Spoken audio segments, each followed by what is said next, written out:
2023년 9월 29일 새벽 예배를 하나님 앞에 드리겠습니다. 다 같이 기도하겠습니다. 사랑과 은혜가 충만하신 하나님 아버지, 오늘도 이 새벽에 하나님의 말씀을 듣고자 이 자리에 섰습니다. 하나님, 오늘의 말씀을 통하여서 하루를 살아갈 힘과 용기를 허락하여 주시고, 오늘 하루도 주님을 의지하는 지혜로운 믿음의 자녀들 될 수 있도록 우리를 인도하여 주시옵소서. 감사드리며 살아계신 예수님의 이름으로 기도드립니다. 아멘. 자, 오늘 하나님께서 우리에게 주신 말씀은 열왕기상 10장 14절부터 29절입니다. 열왕기상 10장 14절부터 29절, 구약 531쪽입니다.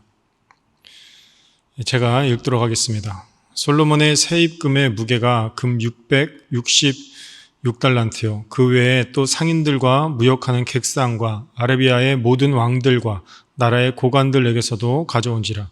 솔로몬이 왕이 쳐서 느린 금으로 큰 방패 200개를 만들었으니 매 방패에 든 금이 600세겔이며 또 쳐서 느린 금으로 작은 방패 300개를 만들었으니 매 방패에 든 금이 3만에라. 왕이 이것들을 레바논 나무 궁에 두었더라. 왕이 또 상아로 큰 보좌를 만들고 정금으로 입혔으니 그 보좌에는 6층계가 있고 보좌 뒤에 둥근 머리가 있고 앉는 자리 양쪽에는 팔걸이가 있고 팔걸이 곁에는 사자가 하나씩 서 있으며 또 12사자가 있어 그 6층계 좌우편에 서 있으니 어느 나라에도 이같이 만든 것이 없었더라. 솔로몬 왕이 마시는 그릇은 다 금이요 레바논 나무 궁의 그릇들도 다 정금이라. 은기물이 없으니 솔로몬의 시대에 은을 귀히 여기지 아니함은 왕이 바다에 다시스 배들을 두어 히람의 배와 함께 있게 하고 그 다시스 배로 3년에 한 번씩 금과 은과 상아와 원숭이와 공작을 실어 왔음이더라. 솔로몬 왕의 재산과 지혜가 세상의 그 어느 왕보다 큰지라. 온 세상 사람들이 다 하나님께서 솔로몬의 마음에 주신 지혜를 들으며 그의 얼굴을 보기 원하여 그들이 각기 예물을 가지고 왔으니 곧 은그릇과 금그릇과 의복과 갑옷과 향품과 말과 노새라. 해마다 그리하였더라. 솔로몬이 병거와 마병을 모으매 병거가 1400대요 마병이 12,000명이라.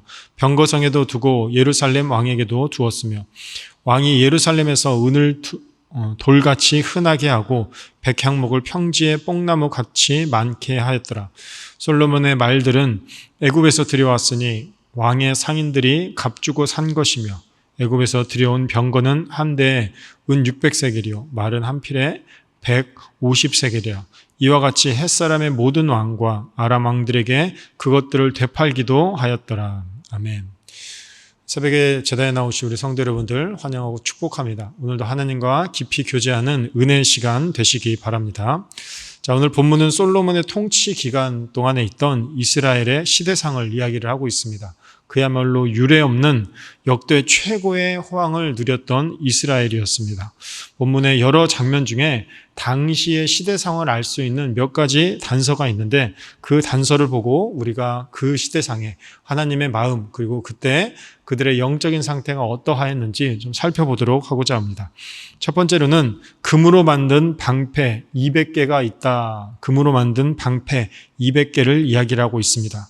본문 16절, 17절을 보면 200개의 방패를 만들었는데 방패 하나에 금 600세겔이 들어가 있다라고 기록하고 있습니다. 600세겔을 간단히 계산해도 6kg 정도 들어가 있다라고 보면 됩니다. 지금 1kg 값이 금 1kg 값이 9,100만 원 정도로 지금 환산이 됩니다. 그렇게만 생각을 하더라도 그 방패 하나에 5억 7천만 원 정도의 금액이 되는 방패를 200개를 가지고 있었다라고 볼 수 있습니다. 여러분, 만약에 여러분들이 군사이다라면 전쟁을 할 때 내가 들고 가는 방패 가격이 어림잡아 6억입니다. 그러면 그 병사는 전쟁에 나갈까요? 그것을 가지고 도망갈까요? 방패를 가지고 도망가게 된다는 것이죠. 결국 이 방패는 전쟁용이 아닌 전시용, 과시하기 위한 목적으로 만들었음을 우리는 알 수 있습니다.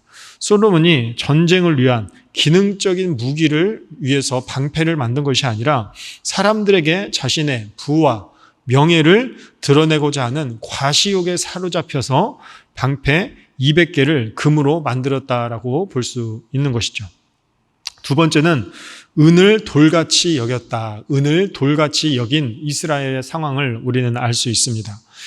21절을 보면 솔로몬의 시대에 은을 귀하게 여기지 않았다라고 얘기를 하면서 27절에 보면 왕이 예루살렘에서 은을 돌같이 흔하게 하였다라고 기록하고 있습니다. 이 본문을 보더라도 솔로몬의 시대는 유례없는 풍요로움의 시대를 살고 있었다라는 것이죠.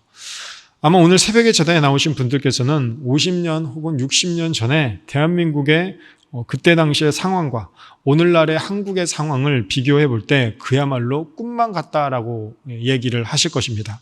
과거에는 하루 세 끼를 먹는 것도 상상하지 못할 어떤 그러한 삶을 살으셨다면 이제는 하루 세 끼를 먹는 것은 둘째치고 이제 비만을 걱정해서 식사를 걸러야 하는 시대에 살고 있습니다.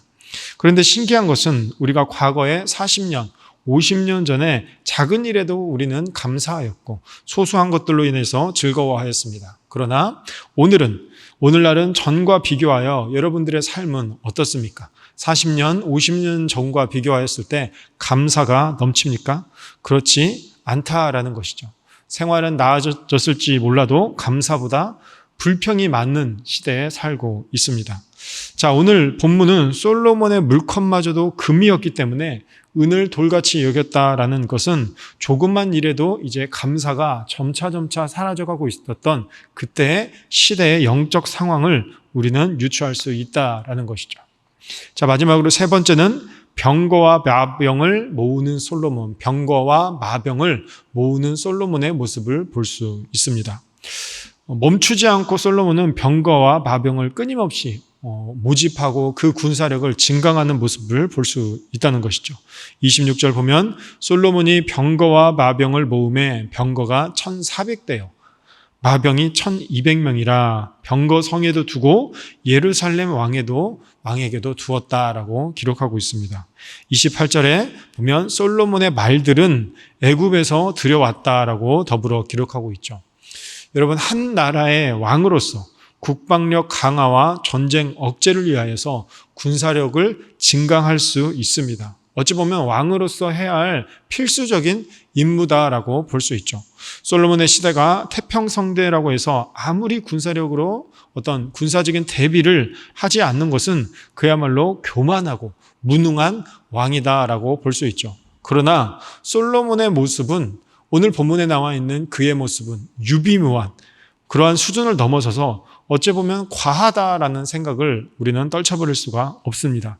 전쟁이 없는 시대에 충분한 병거와 마병이 준비되어 있음에도 불구하고 병거성, 다시 말해서 군 주둔지라고 볼 수 있죠. 병거성과 예루살렘의 왕에게 두는 그 군사력들은 자신의 힘을 과시하고 드러내고자 하는 욕망이 숨어 있다라는 것이죠. 실제로 신명기 17장 16절을 보면 이스라엘 왕으로서 경계해야 할 몇 가지가 있는데 그 중에 하나가 무엇이냐? 바로 많은 병마를 두지 말라라고 경고하고 있습니다. 그 이유는 무엇입니까? 하나님이 아닌 다른 무력적인 것, 자신의 힘을 의지하는 유혹에 빠질 수 있고 그렇게 하다 보면 하나님의 능력, 하나님의 일하심을 업신여길 수 있다라고 생각하기 때문에 신명기 기자는 그것을 경고하였다라는 것이죠. 그러나 오늘 본문의 이스라엘 왕으로서 솔로몬은 이미 자신의 재력과 힘을 사방에 포진해 놓고 그리고 하나님이 아닌 자신이 가진 힘, 재물, 권력들을 서서히 의지하고 있다라는 것을 우리는 볼 수 있습니다. 사랑하는 성도 여러분, 오늘 제가 말씀드린 세 가지 장면을 여러분들의 삶에 비추어서 한번 생각해 보시기 바랍니다. 혹시 여러분은 하나님의 백성임을 입술로는 고백하고 있지만 금으로 만든 방패를 자랑하듯이 하나님께서 여러분들에게 주신 그러한 것들, 건강이나 재물적인 거나 환경적인 것들을 오히려 나를 드러내는 데 집착하는 그러한 과시욕에 사로잡혀서 살아가고 있지는 않습니까? 혹은 은을 돌같이 흔하게 여기는 솔로몬 시대의 백성들처럼 우리에게 주신 것들은 까맣게 잊어버리고 내가 가지고 있는 것과 다른 사람이 가지고 있는 것들을 비교하면서 불평하고 감사가 사라져버린 삶을 살고 있지는 않습니까?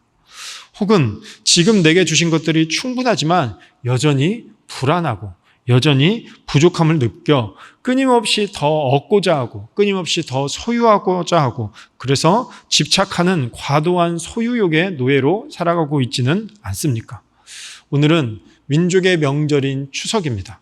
가족들과 좋은 시간을 보내실 텐데요. 우리가 가족 앞에서 그리고 나의 것을 자랑하기보다는 서로를 인정하여주고 서로를 칭찬해주는 그러한 성숙한 그리스도인의 모습을 보여주시기 바랍니다. 비교하기보다는 주신 것들에 감사하는 성숙한 그리스도인이 되시기 바랍니다. 불안하여서 집착하기보다는 이제 한 마음으로 한 가족이 예배를 드리면서 그리고 명절 예배를 드리면서 주님을 더욱 의지하고 믿음으로 하나 되는 가정이 될 수 있도록 마음속으로 다짐을 하는 그리하여서 신앙적으로 하나 되는 뜻깊은 명절이 되시길 주님의 이름으로 축원드립니다. 기도하겠습니다. 사랑과 은혜가 충만하신 하나님 아버지, 오늘도 하나님의 말씀을 붙들고 나아갑니다. 우리가 가지고 있는 것들에 감사하게 하여 주시고 우리가 가지고 있는 것들을 가지고 과시하고 자랑하기보다 주신 은혜에 감사하여서 하나님 앞에 감사가 넘치는 그러한 하루가 되게 하여 주시고 명절이 될 수 있도록 하여 주시옵소서. 오늘 하루도 주님만 바라보고 주님으로 인하여서 행복하고 감사의 고백이 넘치는 우리 가정이 되게 하여 주시옵소서. 감사드리며 살아계신 예수님의 이름으로 기도드립니다. 아멘.